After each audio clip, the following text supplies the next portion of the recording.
হাইকোর্টে আজকে মামলাটা উঠেছে এবং আমাদের যে সাবমিশন ছিল সেটা উনি ভালো করে তত্ত্বাবধান যেটা বলে সেটা করেছেন এবং আমাদের যে ফার্দার ইনভেস্টিগেশনের কথা বলা হয়েছে সেটা উনি শুক্রবার দিন সিবিআইয়ের কাছে কেস ডায়েরি সহ সিবিআইকে সমস্ত আমাদের খুশি করার মতো তদন্ত করে তার উত্তর দিতে বলেছে।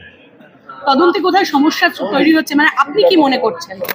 কোর্ট আমাদের সঠিক বিচার দেবে বলেই আমরা মনে করছি এবং আমাদের যে লড়াই চলছে সেই লড়াই আমাদের চালাতে সুবিধা হবে। রাজ্য সরকার আজকের বলল যে এরকম ভাবে কি নতুন করে আবেদন করা যায় যেখানে নিম্ন আদালতে ইতিমধ্যেই ট্রায়াল সমাপ্ত হয়েছে, এই ঘটনাকে কি বলবেন? এতদিন রাজ্য সরকার একদিকে বলছে ফার্দার ইনভেস্টিগেশনে কোনো তাদের অবজেকশন নেই, কিন্তু আবার আইনের দিক দিয়ে বাধা দেখাচ্ছে। তারা কি যে সঠিক কথা বলতে চাইছে পরিষ্কার করে বলছে না। যেটা রাজ্য সরকারের প্রথম 9 তারিখ থেকে আমরা দেখে আসছি সেই চরিত্রটা এখানেও তুলে দেবে।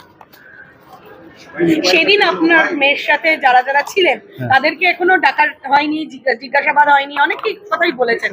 কি বলবেন, তাদেরকে কি ডাকার প্রয়োজন রয়েছে? 54টা কোশ্চেন আমাদের কাছে রাখা হয়েছে এবং কোর্টের কাছে আমরা সেই 54টা কোশ্চেন উত্তর চেয়েছি। কোর্ট কিভাবে সেই কোশ্চেনগুলো উত্তর দেবে সে কোর্টকেই ভাবনা চিন্তা করতে হবে এবং সেটা কোর্ট আজকে যে কথা বলেছে তাতে বোঝাই গেছে তিনি ভাবনা চিন্তা শুরু করেছেন। ম্যাডাম, আপনাকে একটা প্রশ্ন, এতদিন পরে প্রথমবার একটা কোথাও গিয়ে প্রশ্ন করলেন বিচারপতি যে গণধর্ষণ না শুধু প্রমাণ লোপাট, সিবিআই এর কি এবার আরেকটু বেশি স্পেসিফিক হবার ব্যাপার থাকছে?